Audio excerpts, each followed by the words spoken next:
All right, I'd like to call the Solid Waste Authority Board regular meeting of April 13th, 2022 to order. Roll call, please. Vice Mayor Weiss, Here. Commissioner Sacks, Commissioner Marino, Commissioner Bernard, Here. Commissioner Kerner, Here. Commissioner McKinley, Mayor Weinroth. Here. We have a quorum. Thank you very much. And I would like to ask Mr. Pelowitz to provide our invocation and Pledge of Allegiance. Everybody, please rise. Dear God, we seek your help with our affairs today. Bless this meeting with your divine intelligence and help us to make the best use of our own. We're of diverse opinion here, yet we wish to reach agreement satisfactory to all. Please share a little of your wisdom with us to help us do right by all concerned. Thank you for your heavenly blessing. Amen. Amen. I pledge allegiance to the flag of the United States of America and to the republic for which it stands, one nation, under God, indivisible, with liberty and justice for all.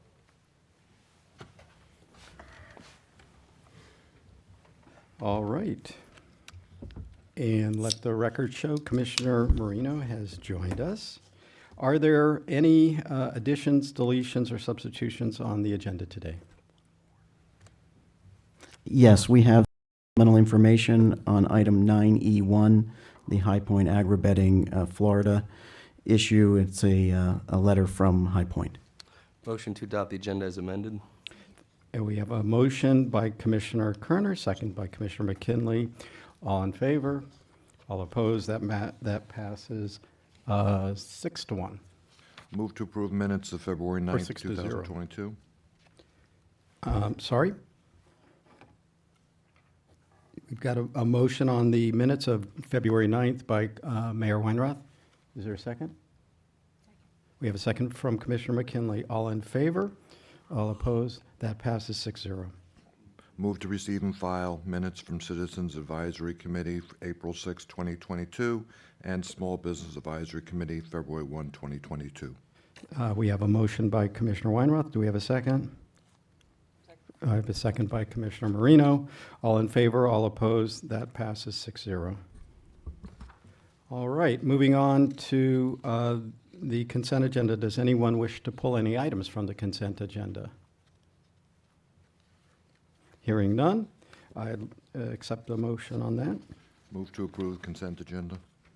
And I have a motion by Mayor Weinroth, seconded by Commissioner McKinley. All in favor, all opposed, that passes 6-0. All right, moving on, matters by the public. I have one card here. Mr. Jeff Nichols.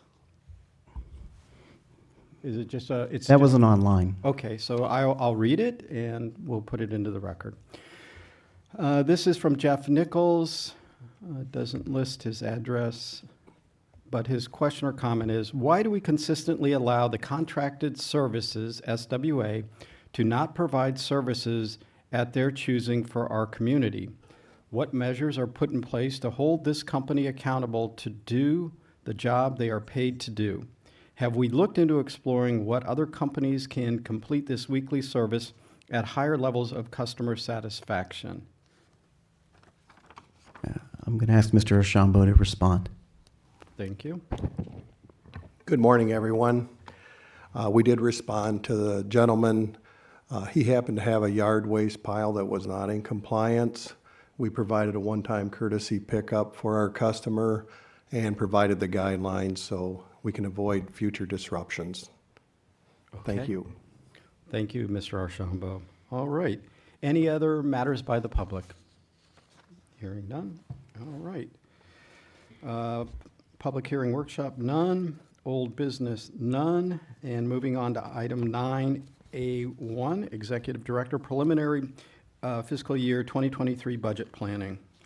Yes, members of the board, Mr. Chairman. As I think we're all aware, the economy is providing some challenges to us at this point in time. Inflation's at a 40-year high.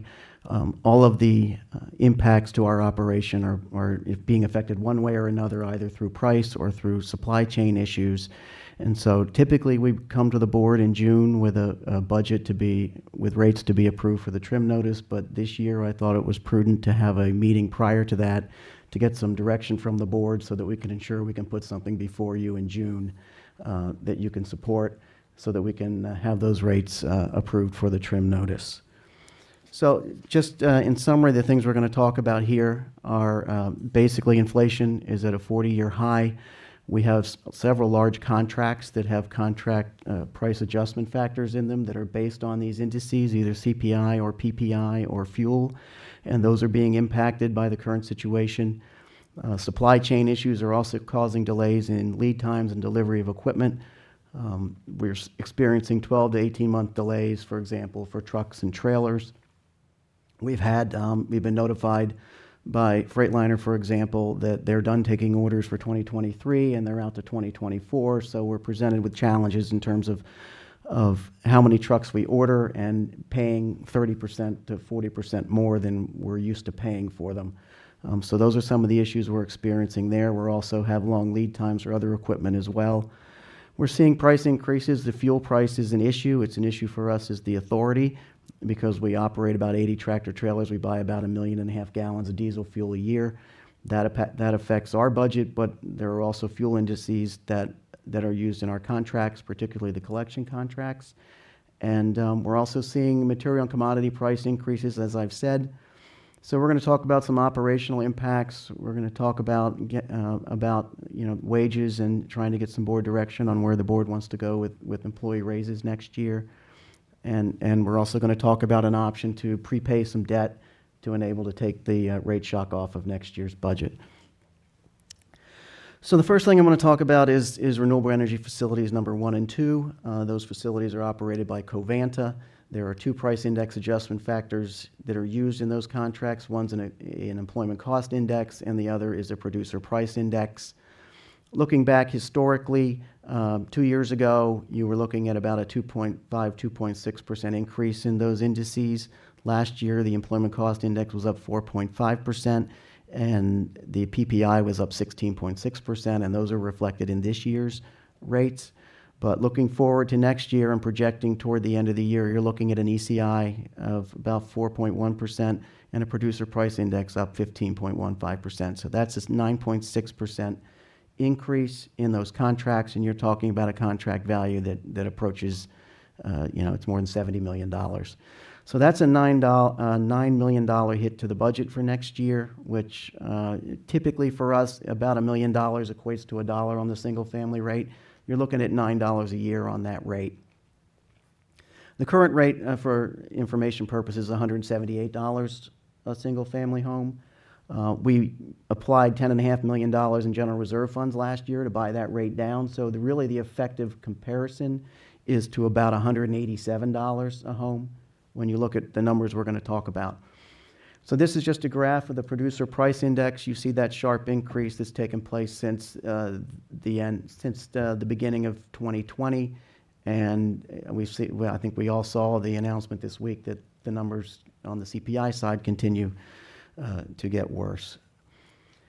Looking at the recycling facility, the good news here is we don't expect to have a significant budgetary impact because our recycling materials coming through are flat. We're seeing higher revenues on the sales side, but the blended rate there is going to be approximately 5% on that contract. If we do see an increase, there would be a budget impact, but right now we don't project a significant budget impact as it relates to the recovered materials processing facility. The biosolids pelletization facility, NEFCO is the operator. There's 2 indices used there, the CPI average hourly earnings and the CPI urban wage earners and clerical workers. For this year, the increase was just under 5%, but we're estimating it's going to be greater than 8% next year. And additionally, we're looking at significant price increases in natural gas prices. So we're up 13% this year. We project to be up another 30% for next year based on the way things are trending. This is important because those are the pelletization facility takes dewatered sludge and dries it, and the way we do that is through basically through gas. It's landfill gas supplemented by natural gas. Our landfill gas production continues to trend downward because we are not landfilling the organics that we used to landfill.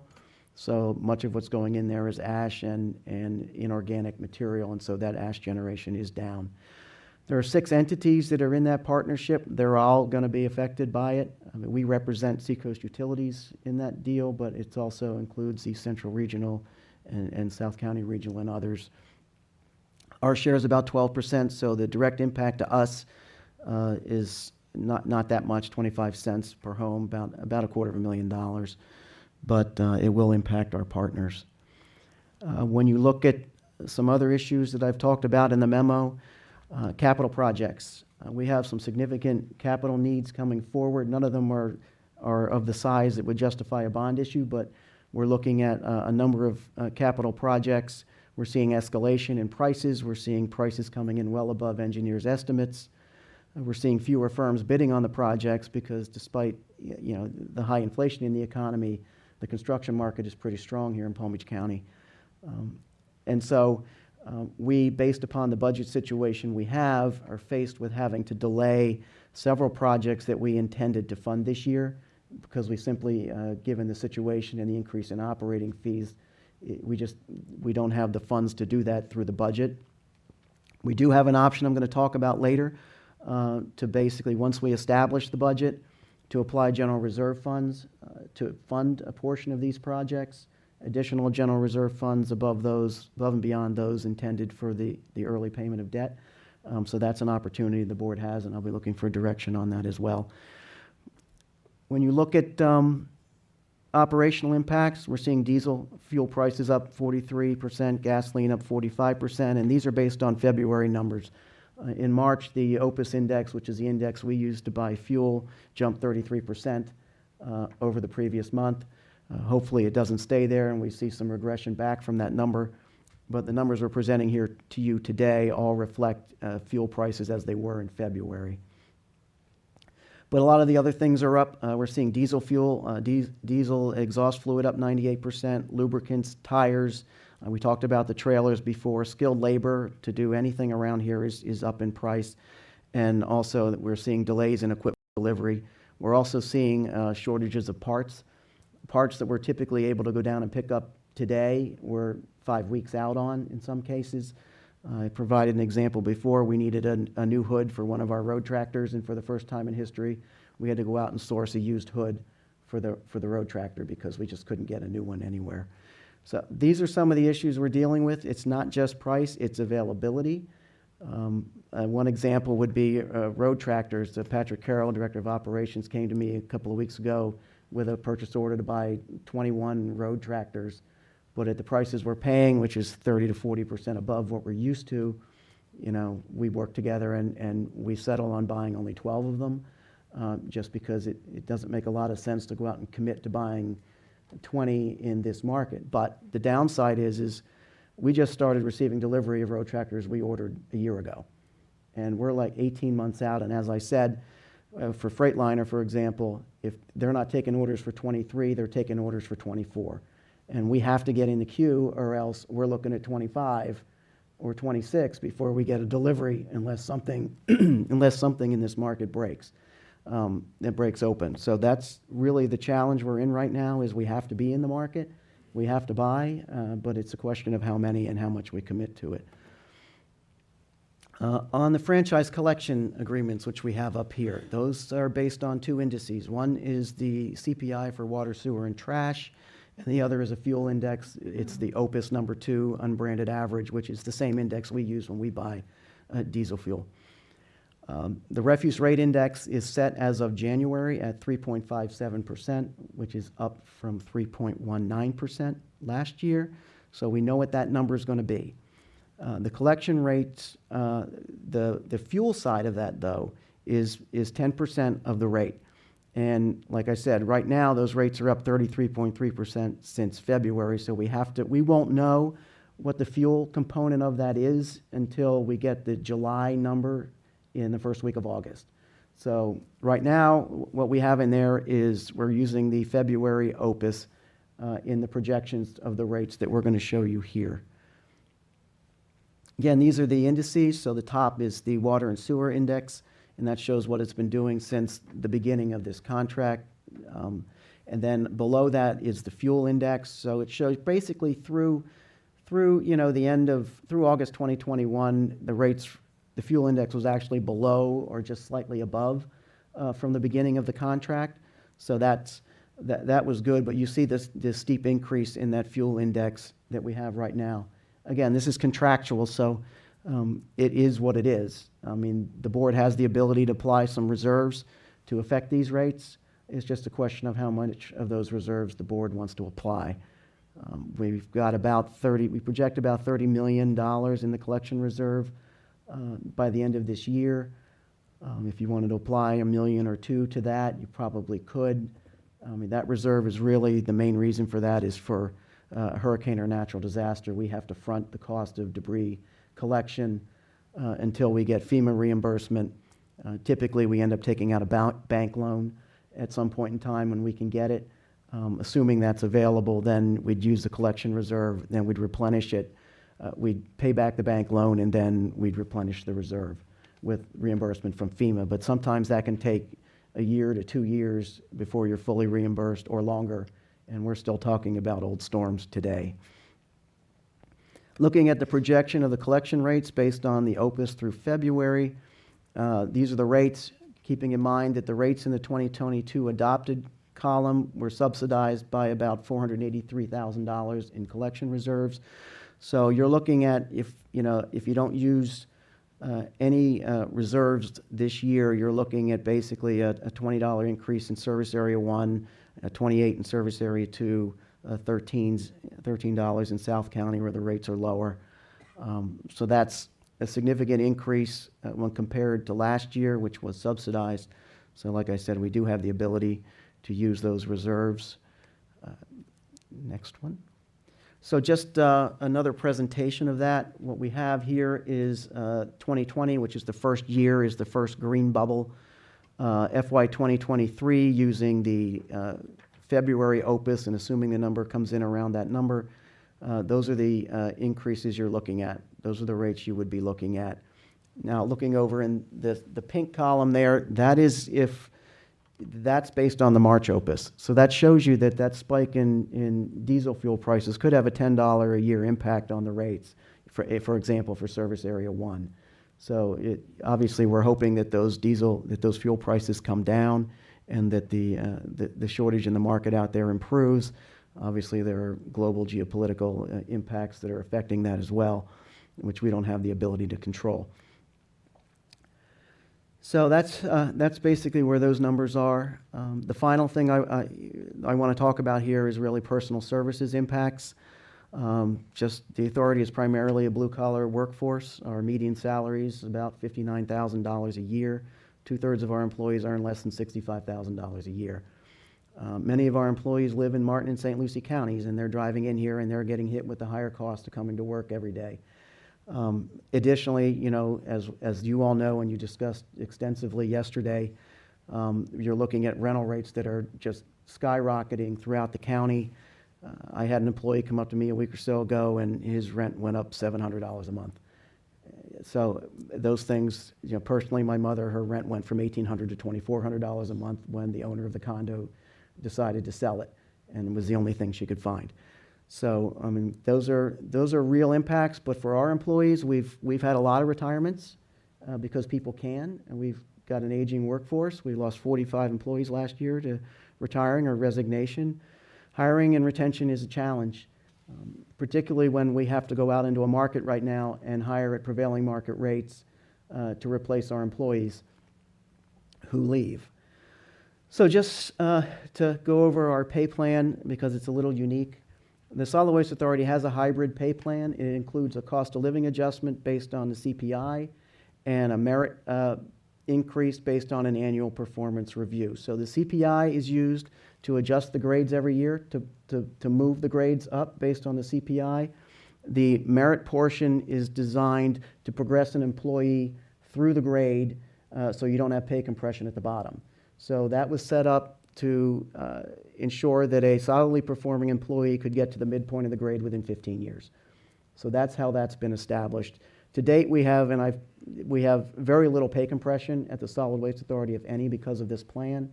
And by that I mean we don't have a lot of people clustered at the bottom of the grades. People tend to be spread out based on their experience, which was the goal of the plan. We're in the process of a benchmark survey. I've got some preliminary data. I've got some issues with it, but it appears right now that the basis of our grades are about 10% low. But I need to take a look at that. Our current salary expense is a little under 27 million, keeping in mind that our annual budget is in excess of 300 million. So from the standpoint of salaries, we're about 410 employees most of the time right now in an organization that's got a $320+ million budget. So we're pretty lean when it comes to employees. The index, the COLA, this is just showing you what it is through February. This does not include yesterday's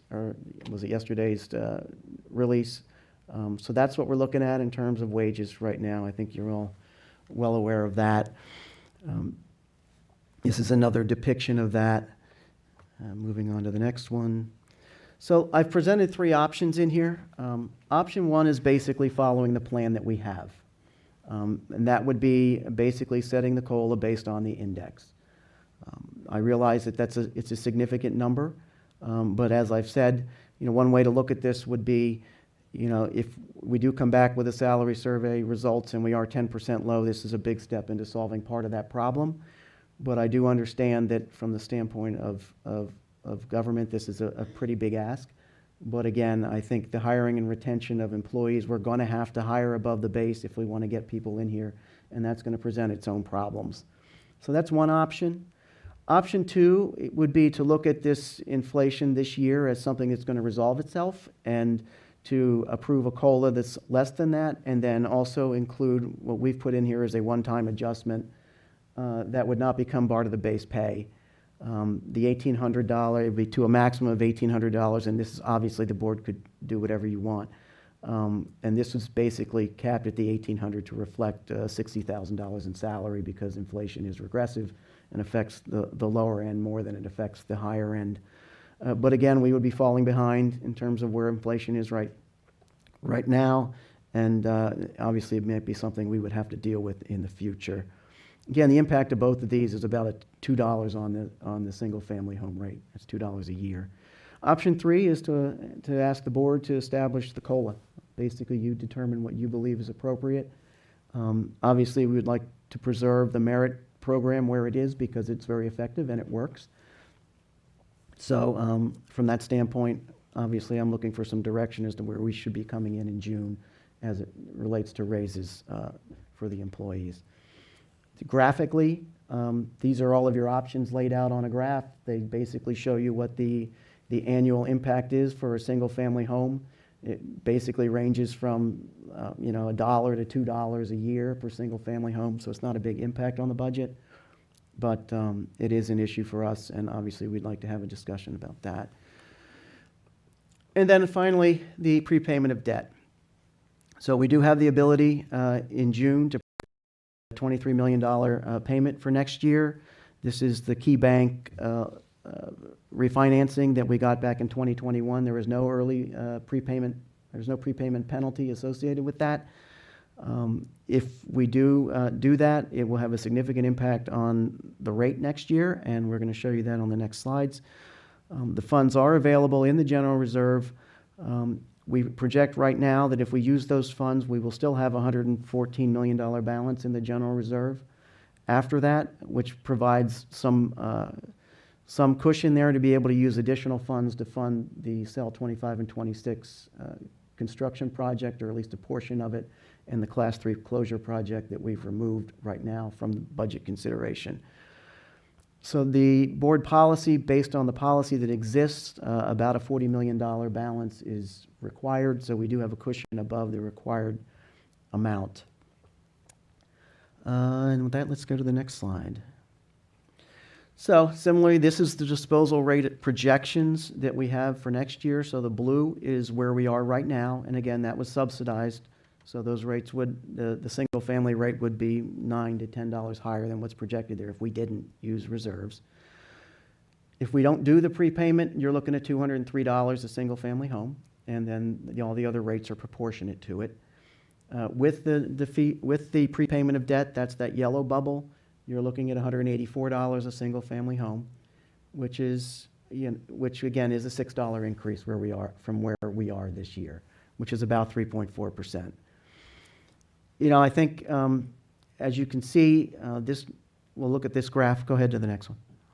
We'll look at this one. So up top is the CPI, and then the green line is where our rates would be had they been adjusted from 2013 by that CPI. You'll see that our rates in the blue line have been relatively flat since 2013. There hasn't been a significant increase in a long time. And the difference between that green line and the blue line is that's aggregate savings over the years that all of our ratepayers have experienced as a result of the way this operation has been run and funded. We've got, you saw that one. This is just subsidized. This would be if we pay off that debt early. You're looking at a $184 rate, which graphically looks very nice, and I think it's reasonable. There's going to come a time, we're looking at, I think you all saw the plan we have for the future. Come around 2030 or 2029, we're going to be talking about replacing renewable energy facility number 1 potentially. That's probably going to be $1.5 billion project. We are going to have to be looking toward increasing rates at that point in time. Obviously, our existing debt load falls off in 2031, so that takes that out, and then we have the ability to layer the new debt back in.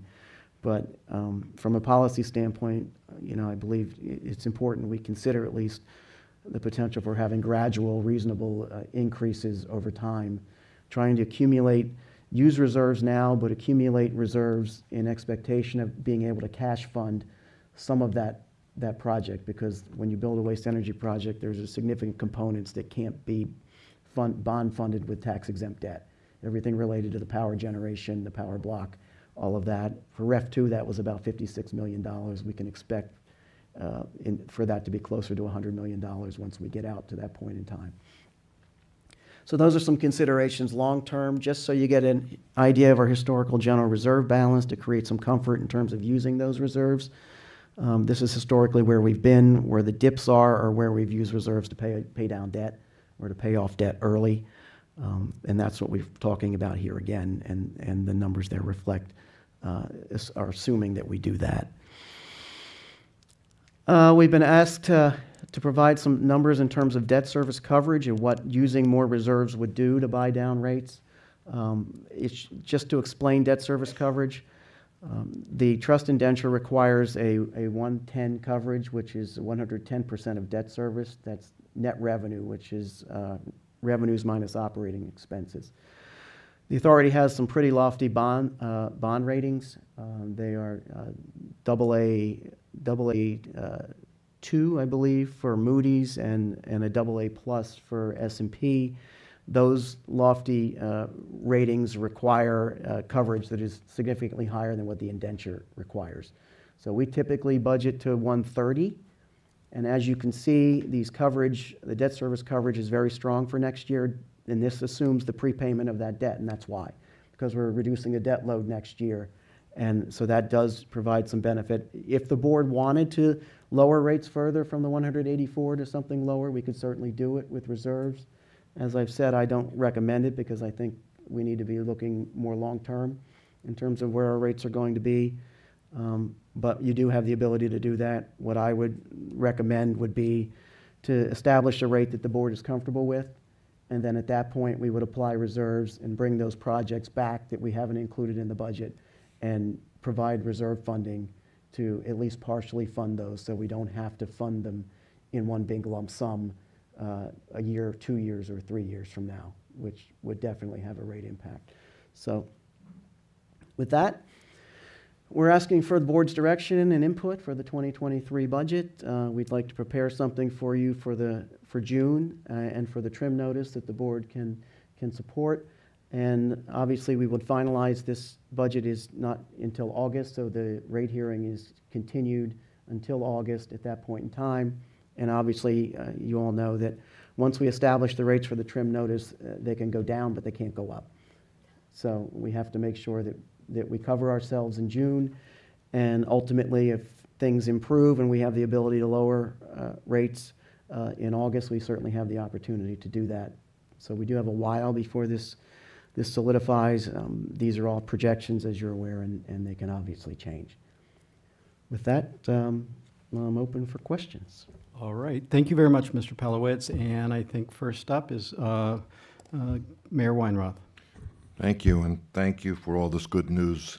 I think the easiest item on the table, of course, is the repayment of the debt. I think that makes abundant sense as we take a look at the way this will impact the disposal assessments. Certainly keeping this down to 184 instead of 203 makes abundant sense. And yesterday we were having a lot of conversation, as you alluded to, about a potential of 2 bond issues, and we certainly are very sensitive to that as far as county impacts on the taxes going forward. So I certainly would have no problem with the defeasance and to maintain a slight increase from 178 to 184. With respect to the COLA, I think that we have to be cognizant of the factors that are going on out there. I would have no problem with a COLA increase between 5% and 6%. I would defer to my colleagues to see what their thought is on that, but we certainly have to be sensitive to that. And again, hearkening back to our conversations yesterday, we recognize that our employees, both in the county and here at the solid waste, are losing buying power. Yesterday's number at 8.5% for the increase in inflation certainly is hopefully an aberration, but I don't think we can rely upon that. So on those 2 issues, I think that it's pretty, I mean, I would look at option 1 at 5% versus 6%, but again, I'll defer to my colleagues on that. And I think the defeasance is something that I would be supportive of. Thank you, Mr. Chair. All right, thank you. And next is Commissioner Bernard. Thank you very much, Mr. Chair. Dan, thanks for the presentation. I do have a question regarding how much do we spend on the blighted grant that we do provide?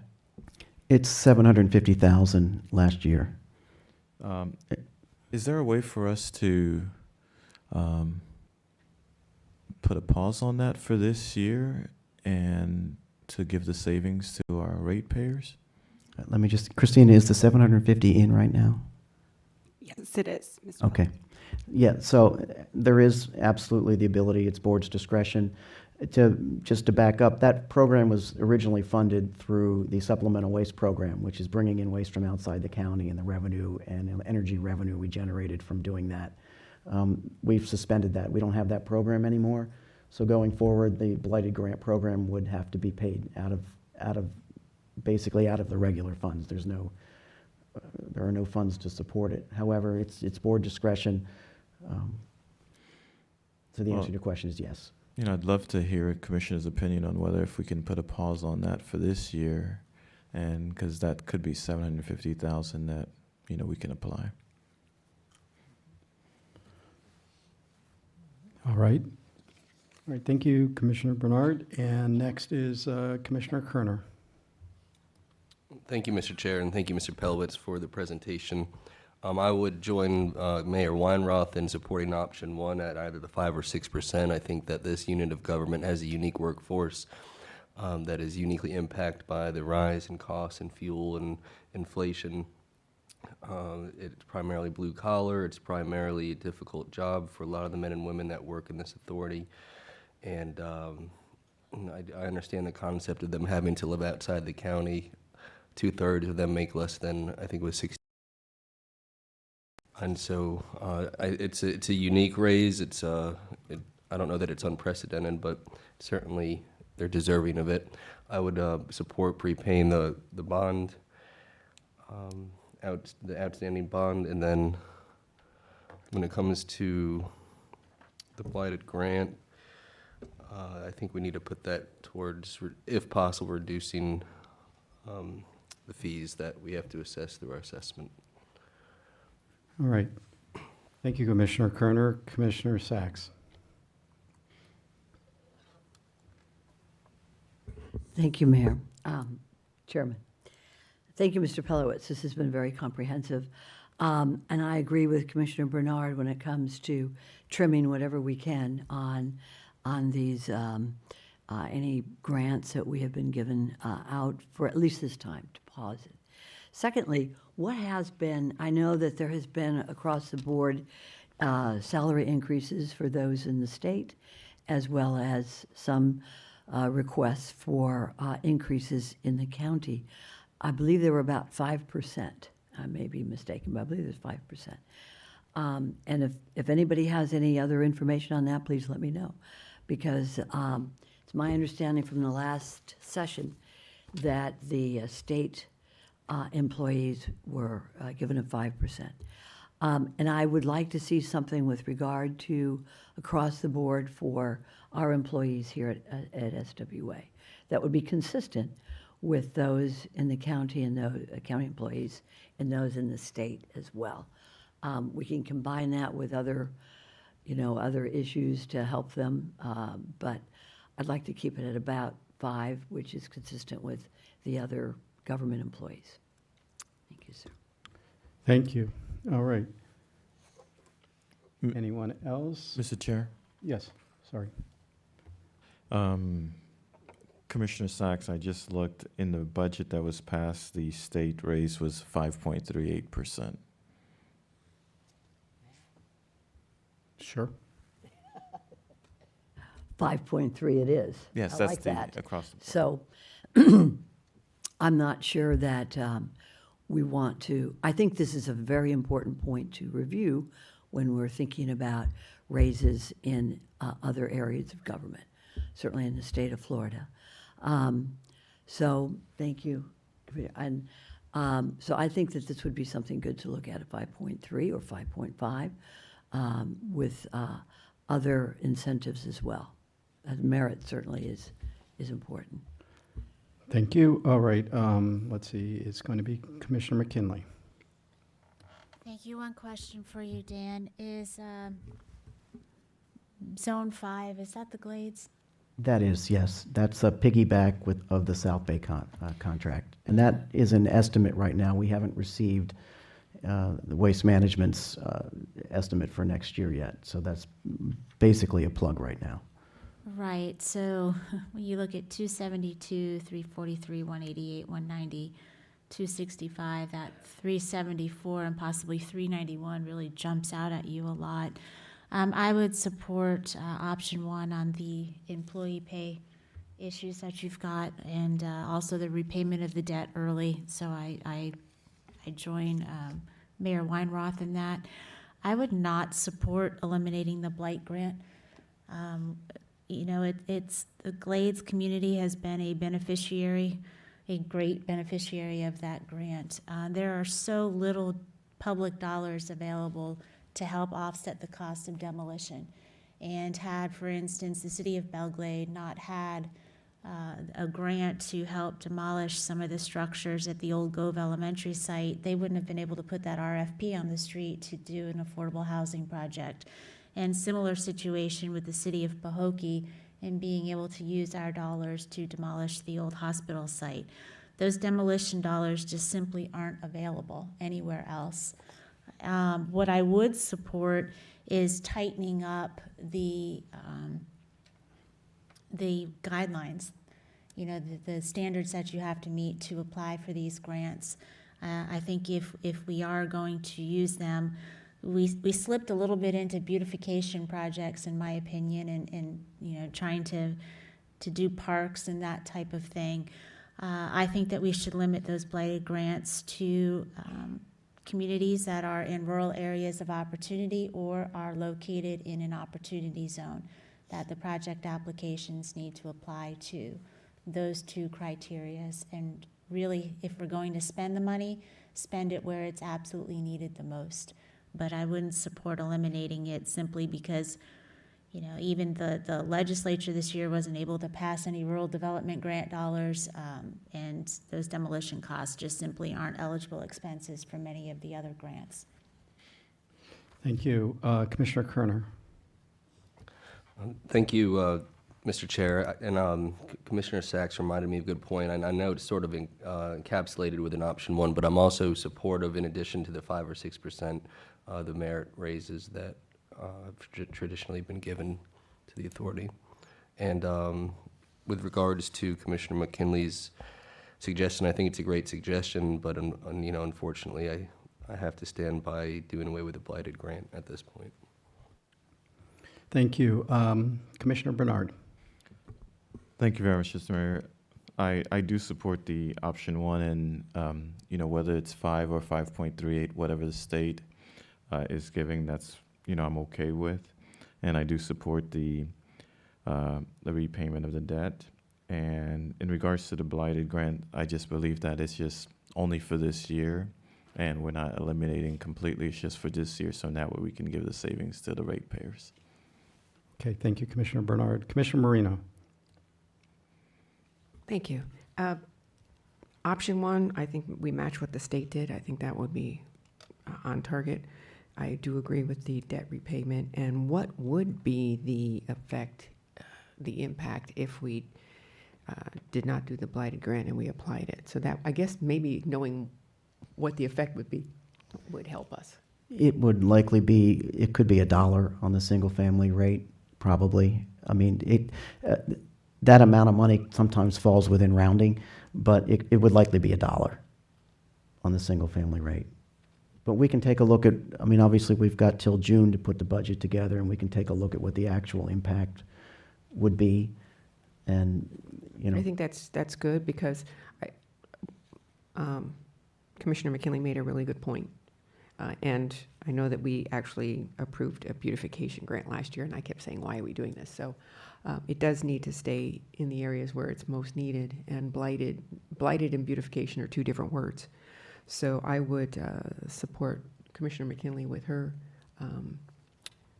consensus about, with her opinion about this, but I would actually like to see what the actual impact would be if we took the blighted and put it towards the budget. I think that would help all of us. well, and then this is good direction. So when we come back in June, we'll come back with those answers so that you can take a look at it then. Obviously, nothing decided today is really cast in stone until we see the actual approval in June, so. All right, let's see, Mayor Weinroth. Thank you, Mr. Chair. I just wanted to say on the blighted grant, I think I would agree with Commissioner McKinley that I would hate to see us lose that program. It's being used, you know, effectively in places where I think it does the most good, and I would also tighten up on the requirements there, and again, move out of beautification and make sure that we're getting a bigger bang for the buck. I don't see the impact on the budget being enough to really justify losing that program at this point. All right, thank you. And Commissioner Kerner. Thank you, Mr. Chair, and I apologize, I may have missed it, but I thought that the blighted grant was funded by the supplemental waste revenues, It was, yes. and we're not collecting those. We terminated that contract last year because we don't need the waste anymore. So it's sort of a two-edged sword here, where we're going to have to fill in the blighted grant funds from where? They just come out of the rates, out of the general rates, out of the regular. It always did. What we're saying is we created the program because we created the supplemental waste program. Right. Now that's gone. So sort of the policy decision here is, do we continue to subsidize other governments, which is a laudable goal if there are these excess revenues that don't go to or don't come from assessments or ad valorem and things like that. It was sort of not found money, but it was money coming from outside the county. That isn't true anymore. But it wasn't true last year either.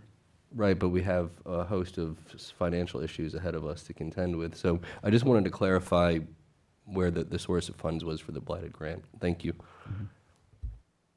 Okay. All right. There's nobody else. So I'll just weigh in. So I support option one. I would support it at 6%. I think it's, the state is as we know, the cost of living across the state of Florida varies tremendously, and the costs down here in Southeast Florida are considerably higher. And so I think it would be an appropriate thing to do. I certainly would support the buy down or the defeasance of the debt. And in relation to the blighted grant, I would support Commissioner McKinley's idea of tightening that up, but continuing it on. So we'll wait. I guess, do you have enough direction now? Do you need us to take a formal vote? No, I think that's sufficient direction. The one other thing I just want to ask about is, obviously, if you believe that additional general reserve funds beyond what we've talked about for the prepayment of debt should be applied to those projects that we're deferring, they would not impact debt service coverage, they would not impact the rates, as long as the amount of the general reserve contribution is equivalent to the amount of the capital All right. construction costs. So. All right. Do anybody want to weigh in? Anyone have a problem? Let me ask it this question. Would anyone disagree with allowing them to move forward with some of these projects utilizing reserves? Okay. You've Okay, had then your that's what we'll bring objection. back to you in June. Thank you very much. I appreciate it. Thank you. All right. Moving on, I'll just throw it back to our attorney, Mr. Falcon. I know you have none down, but is there? I do not have any, thank you. Okay, thank you. All right, moving on to operation, field services, and utilities. Mr. Carroll. Yes, good morning. This item is to authorize the executive director to execute contracts for the collection and disposal of disaster debris. Back in January, the authority issued an RFP for these services. We received 7 responses. We conducted a selection committee meeting on February 28th, and the committee ranked those 7 responses. Staff is recommending that we issue contracts to the top 4, which were in order: Ashbrit, Inc., Crowder Golf Joint Venture, Phillips and Jordan, Inc., and DRC Environmental Services. These contracts will be for an initial term of 3 years with an option to extend for 3 years. Okay, does anyone have any questions? Anybody would like to make a motion? I move to authorize the executive director to execute the contracts. All right, we have a motion, a second? Second. I have a second from Commissioner Marino. All in favor? All opposed? That passes 7-0. Thank you very much. I also want to take a note of personal privilege. I see we have Senator Rader has joined us. Thank you for being here this morning. All right, moving on. Item number, let's see. Yes, this next item was a procurement that was done in parallel with the previous one, and this is to authorize the execution of contracts with Thompson Consulting for management services for disaster debris management services. Again, RFPs were issued in January, selection committee in February. Thompson was rated the #1 most qualified firm by the committee, and we are recommending the execution of a 3-year contract with a 3-year extension option. Okay. So moved. We have a motion by Commissioner McKinley. Do we have a second? Second. Oh, Bernard. Commissioner Bernard, thank you. All in favor? All opposed? That passes 7-0. Okay.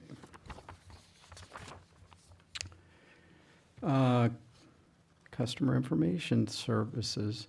Mr. Archambault, you have anything for us today? No items, thanks. Thank you. And engineering construction services, Mr. Kari. Yes, good morning, Mr. Chair and members of the board. This is a lease for High Point Agro Bedding, Florida LLC. This is a lease for a 5.3-acre parcel of Benno's Farm in Southern. So just a background on this thing, back in 2018, the board directed staff to issue an RFP for leasing this parcel, and Horizon submitted their proposal in November 2018, and the lease was signed, 20-year lease, back in June of 2019, so it's almost coming up on 3 years now. And Horizon asked for this lease be assigned to High Point, and that was executed in June 2021. So back in October last year, Horizon requested that the lease payment for 2021 be deferred and the board approved it with 3 conditions.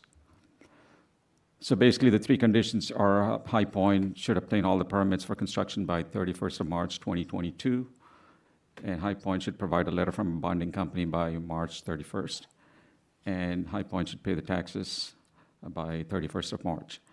So they did pay the taxes of $9,982, but they failed to meet the conditions, the other 2 conditions, i.e. Getting all the permits and also getting a letter from the bonding company. I had a telephone conference call with Mr. Cross on 25th of February, and he said the investors have changed now. You know, there are new investors involved in the project, and the scope and scale of the project is changing. And until that time, they never had any discussions with any local utility providers, i.e. FPNL and Palm Beach County Water Utilities or Lake Worth Drainage District. And there were no design plans that were submitted. And, but he did not anticipate any problems in modifying the zoning conditions for this project. And he also said he had no issues obtaining a bonding commitment. But that changed on 31st of March. You know, we received a letter from them asking for a 120-day to 150-day extension. And that letter did not provide a clear plan for financing, permitting, or construction. So we have 2 options here before the board. Option 1 is to declare the lessee in default for its failure to satisfy the conditions in Amendment 1, which is basically the board approval back in October 2021, and authorize the executive director to pursue the authority's remedies, and that includes termination and eviction. And option 2 is basically grant them 30 days from today to pay the lease payment, which was deferred back in December, including the finance charge, and provide a bonding commitment letter. And that should be done by 13th of May, 2022, exactly a month from today. And if they don't meet those milestones, it goes back to option 1 for the authority's remedies. And I'll be happy to answer any questions. All right. Are there any questions? I just want to just summarize that a little bit. From the authority's perspective, it's just basically, from my perspective, there's 2 options. One is to pursue the remedies up to and including termination and eviction with the cure periods that are in the contract. The second would be to basically ask them to come current on the lease payment that was deferred based on certain conditions. And it's a policy decision on the part of the board as to whether, as long as they come current, how long, does it really matter to us how long it takes them to get their permitting and construct the facility, or does it? But from our perspective, this lease agreement was entered into in June of 2019. We provided a very generous 18-month period with no lease payments for them to obtain permitting. We provided them with an option upon not getting the permitting by December of 2020, 30-day notice to notify us of their inability to do so, in which case they could terminate the lease and basically back out of the agreement. They proceeded forward. The board granted them a deferral on the lease payment from December of last year, subject to certain conditions that were very clearly stated by the board back in October. And so the position we're in right now is just basically asking, how does the board wish to proceed? Again, from my perspective, I don't have an issue really with them asking for more time, but I do believe that they should come current on the lease and pay the lease payment that was due last December, plus the interest accrued to date in order to do that. That would be my preferred option. Okay, all right. Let's see. Commissioner Kerner. Thank you, Mr. Chair. Can I ask the audiovisual folks to put up option 2, or the ones with the options on them on the PowerPoint up on our screens, if possible? And so I think hopefully there'll be some public comment on the issue. We do have one card. Very good. And in full disclosure, I've had an opportunity to speak with the new entrants into this. Thank you. Into this. So, first of all, I don't believe that the issue is going to resolve itself in terms of the underlying policy issue of the waste disposal that needs to be attended to. I know that Commissioner McKinley's worked exceptionally hard on this very difficult issue. And I think that the other side of the coin is that at this point, the authority has invested a lot of funds. There's been a lot of detrimental reliance on behalf of the authority in terms of paving roads and making it a site that can be used for this. And so obviously we're not going to be able to vindicate our rights in court for the failure to abide by the lease agreements. So my position, make a long story short, is that I think we need to be focused on getting this job done, getting this facility built, whatever it takes. Option 2 seems to be obviously the best option. It's one that will allow the private market to execute on the underlying policy issue here. And certainly I agree with having to pay the lease payment and the 2% finance charge, but I'd like us to be a little bit more flexible on the amount of time, and hopefully we'll hear from the new entrants into this project about what would best allow them to participate successfully. And so that's, I'll be supporting option 2. Thank you. Next up is Mayor Weinroth. Thank you, Mr. Chair. We've obviously had a lot of discussion about this previously, and I think several of us were quite frustrated. We were even dealing with this for a minimal payment and on such a large contract asked to defer payment. If it wasn't for the appearance of the equity group at this point, I think I would just say let's shut it down and move on. But I have more confidence in the potential of this getting resolved now with the new people involved here. Dan, would you tell me, what have we committed as far as our resources to this project at this point? The total is, I think, around $450,000, roughly. And that was, improvements were necessary at the intersection with Pike Road in order to make a code-compliant entrance so this facility could be built. That's the entrance. We built a road from Pike Road all the way to the site. That was at significant expense. We paved a large portion of that road. We additionally had to incur significant costs to move the county road and bridge, which was the lessee of the property, to the top of the old Cross State landfill so they could continue to have their operation. And all this was done on an expedited basis because we were of the understanding that this was critical, the timing was critical to have this done by the end of last year. By 2020, actually, was the objective in 2021, and it didn't happen. Yeah, that's pretty much, $450,000 public dollars in order to do this is significant. Now, it's not wasted in the event that we could ultimately find another tenant. I mean, have to be clear about that. And if the authority ever wanted to use the property itself for a warehouse or something else, we would have to have incurred those costs ourselves. So I just want to make that clear that it's not lost. It's not, yeah, okay, so we haven't wasted the money. Operationally, how are we handling the bedding right now? Are we able to process that in an effective fashion? Given the increase in the tipping fee last year, we have seen a reduction in the amount of livestock waste coming to us.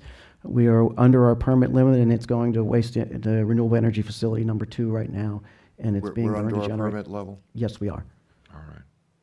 All right, I would concur with Commissioner Kerner then and be in favor of option 2. All right. Commissioner Sacks. Thank you, Chairman. Boy, Mr. Pelowitz, we have been through this for months. I never liked the idea at the very beginning. To me, it was like spitting straw into gold or something. To take horse manure and sell it back as shavings just seemed a little bit too good to be true.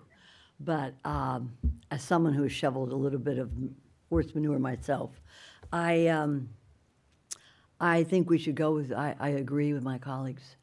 The most fiscally expedient way to do it should be done. It seems like it's option 2.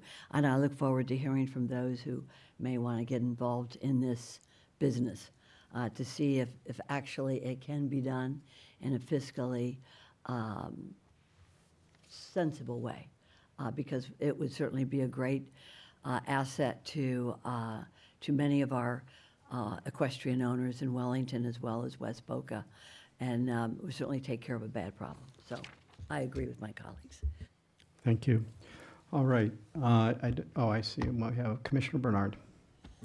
Thank you very much, Mr. Chair. I do support option 2, but I'd like to hear from the new funders to see if we're putting any conditions in option 2 that are not feasible to get done. So I just want to make sure that it can work. Okay. All right. I don't see any more lights. With that, I will invite Mr. David Goodlett to join us at the microphone, and Commissioner Sachs, you're in charge of the timing. You have three minutes, sir. Yes, sir. I'll be very quick. I don't think your microphone's on. Thank you. Can you hear me all right now? Yes, sir. Commissioners, thank you very much. Staff, Solid Waste Authority, and members of the public. My name is David Goodlett, and I'm here today to chat with you about what has been really an albatross trying to get resolved. We don't need to talk about the need to eliminate that waste stream. There's no doubt this facility is needed from an environmental standpoint and an economic standpoint. I got involved in this as we approached that March 31st date, saw that it was impossible to meet the demands as a result of folks who had mostly been retained in the Vancouver area to help us with the dynamics of this project. They have since been released. We now have a group of folks who will be the majority owners should we decide to exercise that option based upon what we will learn as we progress through this. The new majority owners would be myself, Mr. George Elmore, and Senator Rader. We're not totally satisfied with all we know about this project. There's miles to walk before we can sleep, but we don't have a problem with option 2. And unless this just goes away as a result of denial of option 2, we are prepared to, with post haste, we've already begun the process. Mr. Elmore has put together a team of folks who he believes can solve the construction issues that have been a dilemma, and we have other investors that are in play. So we do respectfully request that we be given option number 2, but would like it to be a 9-month process. A lot of I's to be dotted and T's to be crossed here. So that's our request. We have no problem with the first several bullet points. Did you say 9 months? Yes, ma'am. Obviously, we'd take less if that's the pleasure of the board. But there are a lot of issues here that have to be worked out. But we're here with our hat in our hand. We think we can help you solve this problem, given an opportunity. But option 2 would be our only opportunity to do that. Can I thank you? Let's see, I have Commissioner McKinley. Yeah, thank you. Mr. Goodlett, on option 2 and the request for 9 months, are you talking about 9 months to pay the December 2021 lease payment plus the finance charges? No, ma'am, we'll do that ASAP. Okay. Well, I'm looking at option 2, and I know that originally there had been deadlines for the permitting to be submitted, and I don't see the deadline to obtain permits may be extended at the discretion of the board if the milestones are met by May 13th. I've got 7 months left on this board. I've been working on this project for God knows how long, the entire time I've been on the board. I don't want to give you 9 months. I want to give you 6 months because I'd like to see this started before I exit the board. I was pretty adamant about not wanting to support any extensions at our last meeting. Aside from your involvement, I have the utmost faith in your other 2 partners. I say that lightheartedly, I love you. And so... Hope my wife's not watching on television. platonically. I want to see this project happen, and I hope that you can show me in 6 months that you're the right team to make this happen, because come October, if it's not happening, it's done. And so I think, what are we looking for, a motion? I would approve item 9E1, option 2, with a immediate payment by May 13th, 2022, the payment of the December 2021 lease payment of $79,150.60 plus the 2% finance charge, the bonding letter, and then the extension of 6 months for them to get the permitting filed. Second. Okay, we have a motion and a second. And I want to be very clear, to obtain permits, Mr. Pelowitz, I don't know how Ramsey Bulkley's operation is right now in terms of processing. So I would like to see the permits applied for, and I don't know how we work that, because we're tying the hands of our zoning staff. Yes, I think that perhaps the condition to obtain permits maybe can be left fluid right now. I don't know that anyone can guarantee a timing on when a permit is going to be obtained. If they were to submit for the permits in 6 months, my guess is it would be at least 8 months or so before they would actually get them. That's my guess. So,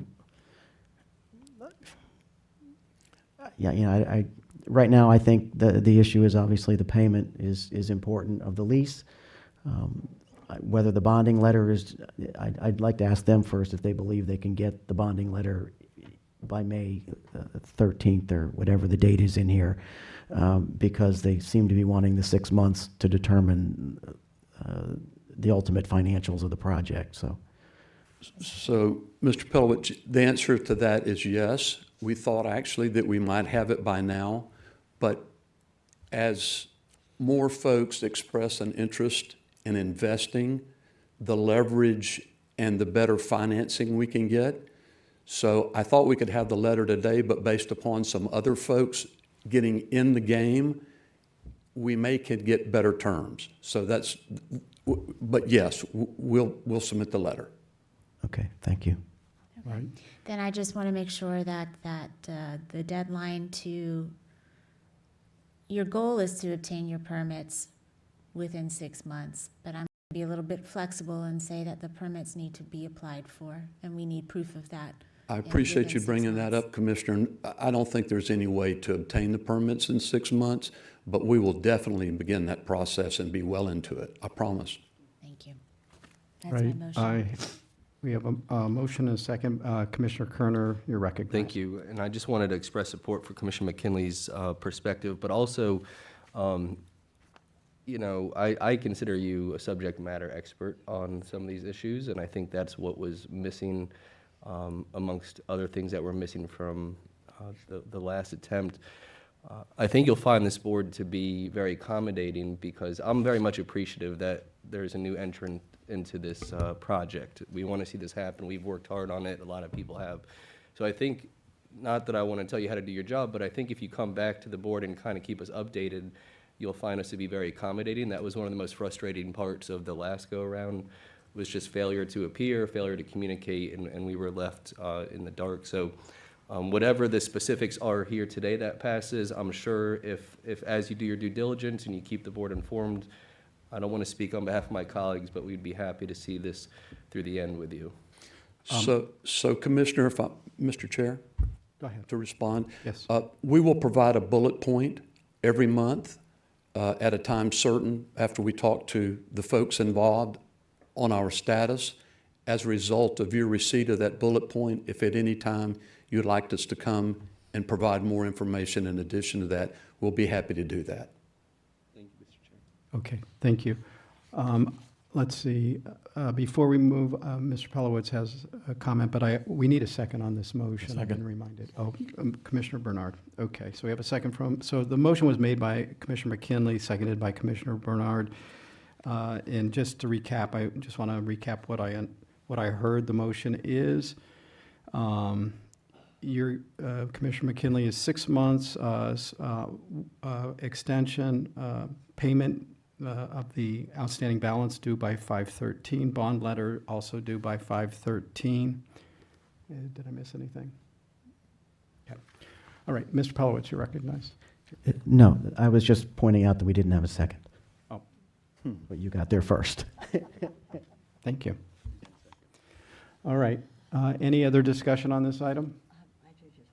Okay, Commissioner Sacks, you're recognized. Thanks. I think that what we may want to put in here, or just note for the record that there will be a report done by Mr. Goodlett and his group at least every 30 days or at the next, what would you recommend, Mr. Pelowitz, so that we keep the board, if there's any issues coming up, that we can tackle them at that time rather than Can we just give wait? that as staff direction? Should we just make that a part of the record? Yes, Put it on the agenda? we'll be looking for a monthly update at a minimum on, and any significant milestones that you achieve throughout the time would be very helpful. Thank you. Okay, all right. Any Mr. other? Yeah, Mr. Chair, I just want to make sure under option 2, there are 4 bullets. So the motion is the first 3 bullets. The 4th bullet would be the deadline to apply for permits within 6 months. Okay. All right, is clerk clear? Good, all right. So we're clear, okay. All in favor? All opposed is 1. That's me. Motion carries 6-1. Mr. Chairman, we thank you. We apologize for the inconvenience, and we'll be back in touch. Thank you very much. Thank you so much, for being here Commissioners. today, Staff. sir. It's always good to see you, Mr. Elmore, as well. All right. Moving on, planning environmental programs, Ms. Morrison. You have listed as none, but, Yeah, no items today. okay, Thank thank you. Mr. Dumars, and we are going to be getting an update on our Equal Opportunity Program Annual Report. Yes, good morning. We're here to present the Equal Business Opportunity Annual Report for fiscal year 2021. The SWA's governing board expressed an interest in its award of contracts to the Minority Women Business Enterprise. In 2016, a national public policy firm was selected to conduct a disparity study for the period of fiscal year 2009 through fiscal year 2013. In 2017, the study findings were presented and accepted by the governing board for further policy deliberations of race-conscious and race-neutral programs. In 2018, the board approved administrative reforms and amendments to the Voluntary Small Business Enterprise Program. On June 20th, 2018, the governing board approved the new EBO program and the Economic Inclusion Policy and Procedures, which authorized the authority to apply race-conscious and race-neutral goals for the contracts. We are so very proud to release this annual report to you for fiscal year 2021, and our director for the EBO office is Ms. Colleen Robbs, and she will give you more information on how well we've done. Thank you. Mr. Chair, members of the governing board, we are pleased to be here this morning, and I'll start off with a quote by Jody Pickard, who says, "Equality is treating everyone the same, but equity is taking differences into account so that everyone has a chance to succeed." And the policy that you've approved, the economic inclusion policy, does that. It provides equity for certified small, minority, and women-owned businesses to succeed and do business with the Solid Waste Authority. And as Mr. Dumars has said, I am pleased to present our FY 2021 report to you, the annual report. Today, I will present an overview of the EBO program and accomplishments for FY 2021. I'll talk about our mission, the components of our policy, highlight achievements, talk about our FY 2021 formal and informal contracts, awards and payments. I'll spotlight vendors, and of course, the best is yet to come. Our mission is to ensure that all segments of the business population, including small, local, minority, and women-owned businesses, have a fair chance to do business with SWA. And we do this through educating our business community, as well as keeping an active vendor registration system and looking for the availability of firms and creating an environment that encourages businesses to do business with us. We also, with the policy, there are 48 affirmative procurement initiatives. These initiatives are there to remedy barriers to certified firms in doing business with us. There are 12 administrative reforms, 36 preferences across 4 industries: construction, professional services, trade, and commodities. These are race neutral and race conscious, and to be eligible for the program, you must be certified SBE or an MWBE located in Palm Beach County, and we accept certifications from State of Florida certifying agencies. We also ensure that there's opportunity for these firms by reviewing all requests from our user departments that are small procurements and formal contracts for the application of APIs, as well as, and this is based on the availability of firms within the particular scope of works for the procurement.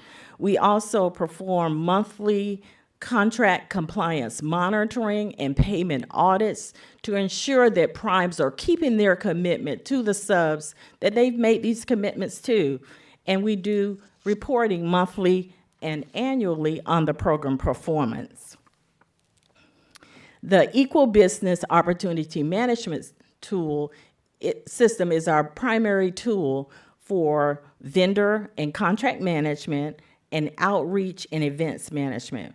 We're also support staff to our Small Business Advisory Committee.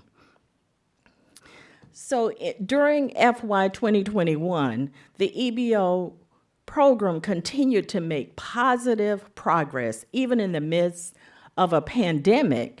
And our success is due to our commitment by our leadership and staff, a laser-focused outreach program, identifying available certified firms, and our contract monitoring. That's what has helped us in the last fiscal year.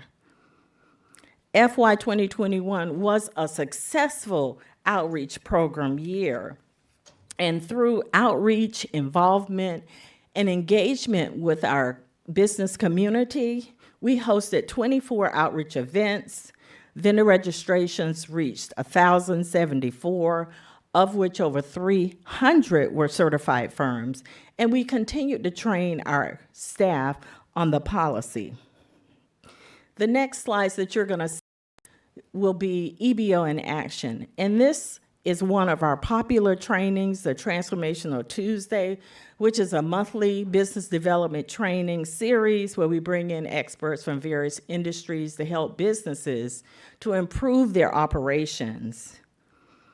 We also, for this slide here, you'll see our signature event is the Business Opportunity Forecast, where businesses learn about SWA's projects for the upcoming year so that they can get ready to bid our work. And at this event, they're able to connect with our PMs and directors and begin that relationship with them. SWA is also a partner with the Palm Beach Partners in hosting the Business Matchmaker Conference and Expo. Our goal here is to connect businesses with SWA opportunities, as well as recognize our local businesses for their achievements. We connect with chambers, host events that create teaming opportunities. We host a construction management training development program with FDOT, which provides free training in marketing, estimating, bonding, as well as other expos. Our outreach campaign includes digital and print advertising in minority and mainstream marketing. And the results of our outreach and collaboration with our user departments has generated a solid achievement program in procurement and contracting. 9 of 40 formal contract awards were to certified SMWBEs. 10 certified SMWBE subcontractors participated in 40 awards, and we achieved 19% certified SMWBE participation in formal contract awards. In FY 2021, we also achieved 27% certified SMWBE utilization in formal contracts. This means payments to certified firms, and 20% in informal procurements. So now we're going to get down into the details, and I'll start from the top, SMWBE utilization. The annual comprehensive financial report for FY 2021 reported SWA's total operating expenses at $279 million, of course. And based on the economic inclusion policy, these expenses are defined as exemptions or discretionary expenses. And exempt expenses are like personnel costs, government, utilities, depreciation, and any contracts that were prior to the EBO program. And you'll see that discretionary is shown in green there. And discretionary are expenses that are applicable to the EBO program for an API. With that said, this slide shows that exemptions totaled $128 million, or 46% of total operating expenses, and you'll see the breakdown of exemptions there. For discretionary expenses, it represented $150 million, or 54% of total operating expenses, and you'll see the breakdown of those expenses as well. So we're known as for operating one of the most advanced and respected solid waste management systems and providing excellent customer service. So our focus is to identify and register firms that can help us accomplish our mission. And you'll see on this slide that at the end of FY 2021, registrations had reached 1,074, and 331 were certified firms. Most certified firms hold multiple certifications, so you'll see on this slide by the end of FY 2021, our certified vendors held 740 different certifications, SBE, MWBE, MBE, WBE. Can you just explain what those acronyms stand for the Yes, folks that are sir. watching us? SBE is Small Business Enterprise, and these certifications do not take into the account the owner's race and gender. MWBE, Minority Women Business Enterprise, and you will see the different groups that we have as far as if you're a minority, and it's based on the owner. And then MBE, Minority Business Enterprise, generally it would be a minority male. And then WBE, Woman Business Enterprise. Thank you for your question, Mr. Chair. Thank you. In FY 2021, total formal contract awards total $13.4 million compared to $60.3 million the previous fiscal year. In FY 2021, certified firms received $2.5 million, which represented 19%, as compared to the previous fiscal year of $18.7 million, or 31%.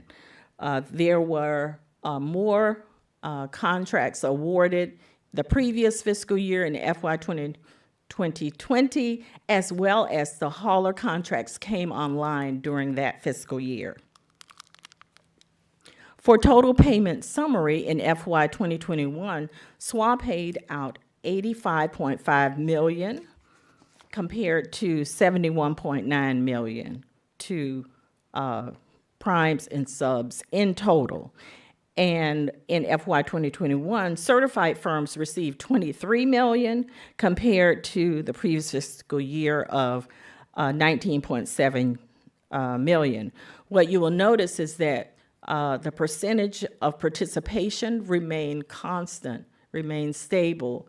Even during the pandemic, we still were able to create participation, verify that participation amongst certified SMWBEs, which is a good thing and was a challenge for a lot of firms. For total payments to primes in FY 2021, SWA paid a total of $71.5 million compared to $59.3 million the previous fiscal year. This is to primes. And certified primes in FY 2021 received $7.9 million, which represented 13%, compared to FY 2020 of $7.1 million, which was about 12%, still remaining constant. For total payments to subs in FY 2021, prime contractors reported to have paid their subs $13.9 million. And again, our contract compliance specialists verify these audits each month. The prime reports the payment, the subs confirm the payment. And that's how we know it's $13.9 million compared to $12.6 million the previous year. What you'll see in this chart is that the majority of the dollars were paid to certified firms as opposed to non-certified. For total payments to certified primes by ethnicity in FY 2021, you'll see that of the $9.1 million, the greatest share of dollars went to African Americans at $4.7 million, or representing 51%. And second in line was the SBEs at $3.1 million, or 34%. The other groups was Asians at 7%. We had Caucasian women at 4%, and Hispanic Americans at 3%. For total payments to certified subs by ethnicity, you'll see we talked about the $13.9 million. The greater share of dollars, again, went to African Americans, 38%, and Hispanic Americans at 33%. And again, the other groups are represented there. You have 15% SBE, and 14% was Caucasian women, and Asian American companies, less than 1%.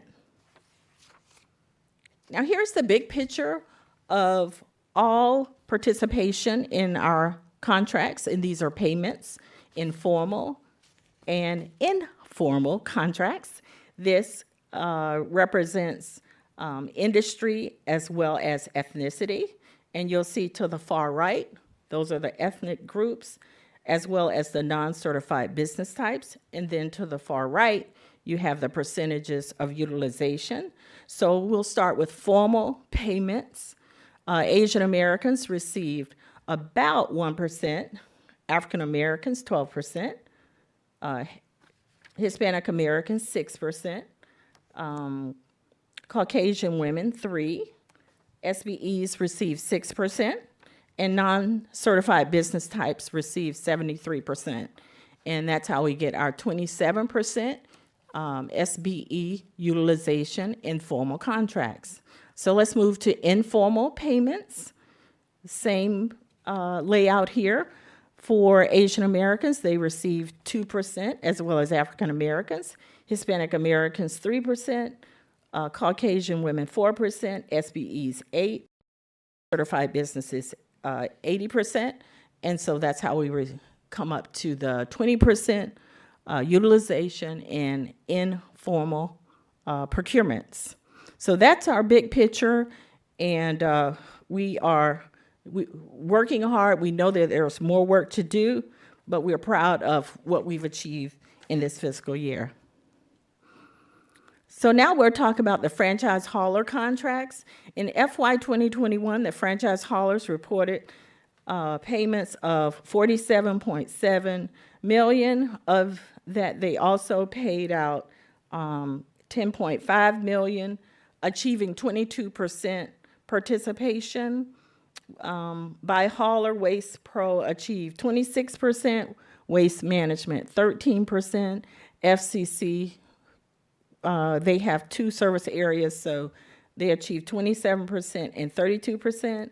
The Good Companies is a certified MBE, so their participation was captured at the prime level. So when you consider Good's participation as a prime and all of the sub-participation, the overall participation for SMWBE payments to them was $15.2 million, achieving 35% participation. And we are super proud of those numbers in a very tough year.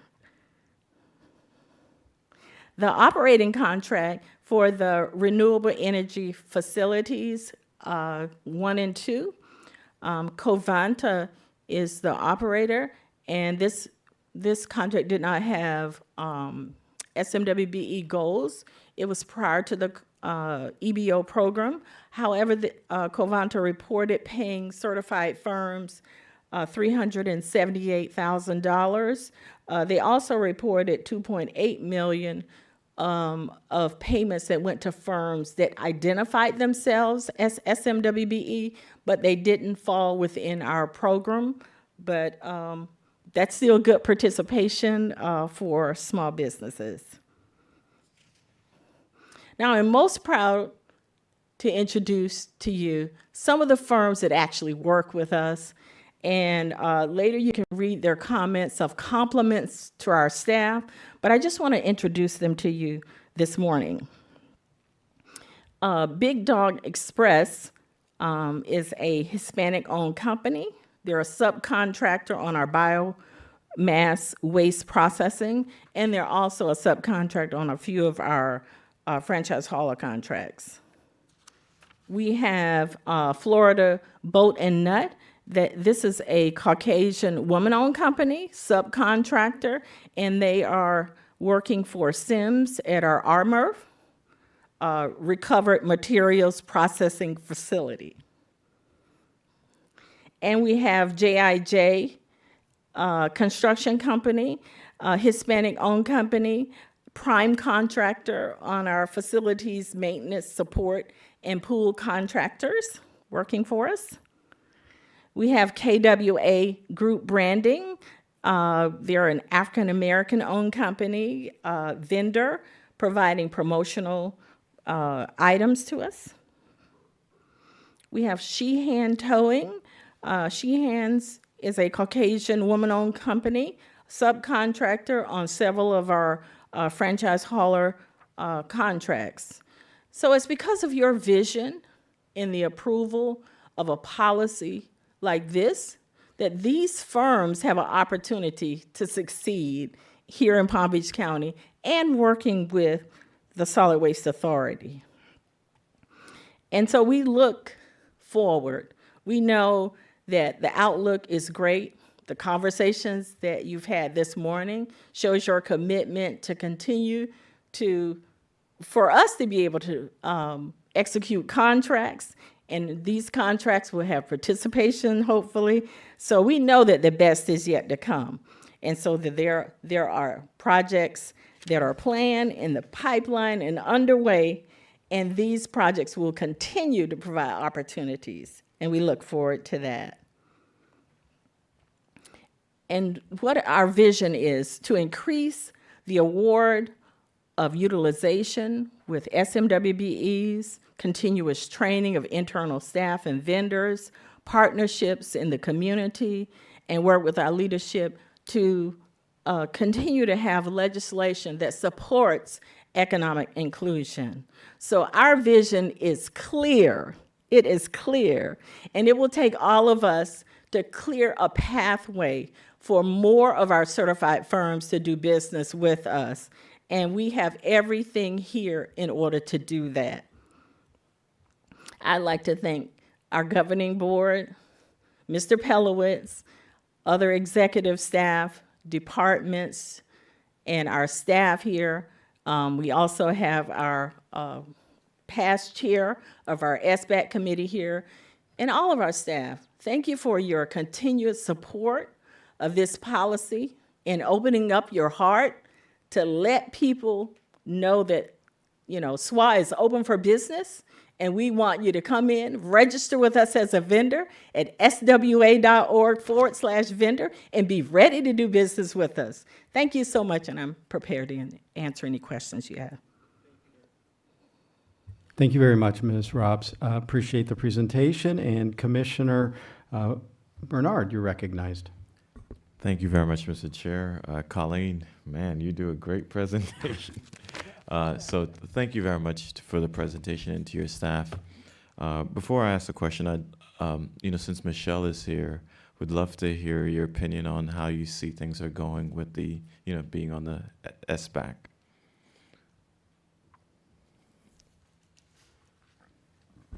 Thank you. Thanks for the opportunity. Well, first of all, I've really enjoyed serving as chair. I termed out at the last meeting. I appreciate the opportunity again from each and every one of you. I think the current program in place, the EBO program, is working the way it's intended to, and that's thanks to Dan and Colleen and Caitlin and Mr. Dumars and the entire team, Hattie. I know I'm missing someone here. Kendrick and Tim. And you can't argue the numbers here, right? You got a great report in front of you that was delivered by Colleen.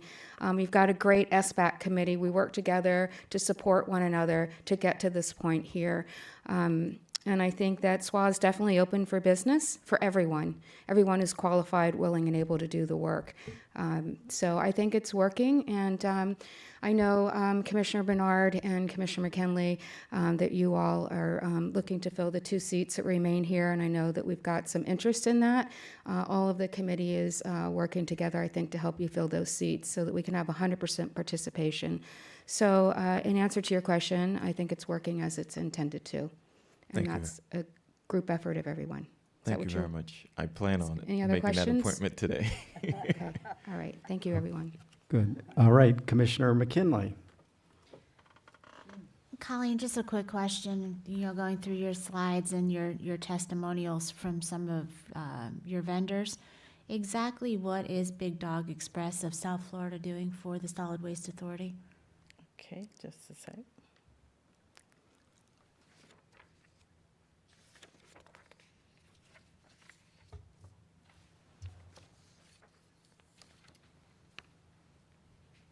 Or Dan, anybody on your team can answer that? Big Dog Express is basically in the trucking and hauling business. So they are subcontractors on, I think, at least one of the collection agreements, and on, he's telling me 3. Yeah. What they do is they provide clamshell service for FCC service areas 3 and 4 to remove yard waste, bulk items, and things of that nature. Okay, I think he's the contractor for the city of Pahokee too. Is he doing anything else for us out in the Glades? I don't believe so. Okay, thank you. All right. Any other questions? Great. Well, thank you for the report. Congratulations on a successful year, and look forward to your continued success and that of your staff. Thank you so much. Mr. Chair, I'd like to make a motion to receive and file. Okay. Motion by Commissioner Bernard. A second by Commissioner Sacks. Any comments? All in favor? All opposed? That passes 6-0, and let the record show our colleague, Commissioner Kerner, had to leave the meeting this morning. Okay. Moving on to item 10, scheduled manners. I don't see anything there. Comments by general counsel? I have none, thank you. Okay. Comments by staff? Yeah, I just have a couple of thank yous. First, I'd like to thank Colleen and her staff again for the hard work they do, and and all of the other authority employees. We've been able to seamlessly integrate this program into the authority's procurement processes, and it's been a great success. So I want to thank everybody for that. I'd like to thank the finance department for the distinguished budget award that was on the consent agenda. It takes a lot to put this together, and it's a great document. And congratulations to the finance division for doing that. And ultimately, obviously, I'd like to thank you for your assistance today and for coming out here. I really appreciate everything you do, and we can't do it without you. Okay. Thank you. Well, thank you very much, sir. Commissioner Bernard, do you have comments? I guess I see your light is on, so. Oh, I can do comments if you're. Okay, why don't we start with comments by you then? Thank you very much, Mr. Chair. I'd like to appoint Mr. Casnell Teus Jr. to the Small Business Advisory Committee. Second. I have a second by Commissioner Weinroth. All in favor? All opposed? That passes 6-0. And then just, Michelle, I want to thank you for your work with the Small Business Advisory Committee as the past chair. I can see that Ms. Robson and your team working really hard to continue to make sure that Solid Waste Authority is open for business for all. Thank you. Okay, thank you. Commissioner McKinley, your comments. Well, all of the regular thanks to staff and especially the customer service staff for continuing to help me address issues in the acreage. I appreciate your quick responses always. And I just want to thank this board. I know that usually we have the process of giving deference to the district commissioner on certain projects. I flipped that around this week on the High Point item and decided to give deference to my colleagues and listen to you, and that's why I moved this motion, that particular motion forward. I was prepared to do whatever the rest of the board felt, and so I appreciate your support on that, and hopefully we'll see that facility open up soon. If not, we've certainly given Mr. Pelowitz the authority to handle it accordingly. So happy Easter to those that celebrate, and I'm not sure when Passover starts. Friday night. Friday, and so a blessed Passover. Thank you. All right. Mayor Weinroth. Thank you, Vice Mayor. Dan, thank you very much for this very thorough presentation today. Obviously, the pandemic is still reverberating through our community, and your proactive stance in being able to deal with the impacts was very important to us, and I think that this allowed us to make sure you're on the proper footing going forward. And again, that was a great presentation today on our progress in EOC, and I thank you very much for that. And for everybody who's going to be suffering with matzah, have a good Passover. Thank you, Commissioner. All right, Commissioner Marino. Thank you. Yes, happy Passover, happy Easter.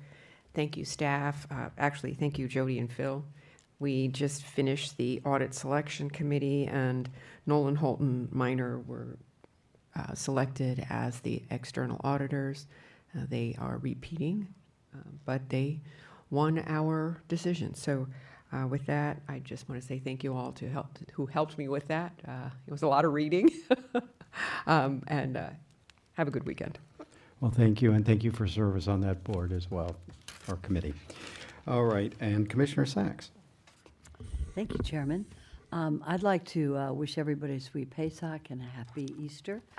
It's a big weekend coming up, so everybody who's celebrating and those who are not, enjoy every minute of it. And thank you, Mr. Pelowitz. You worked very hard on this, the budget presentation.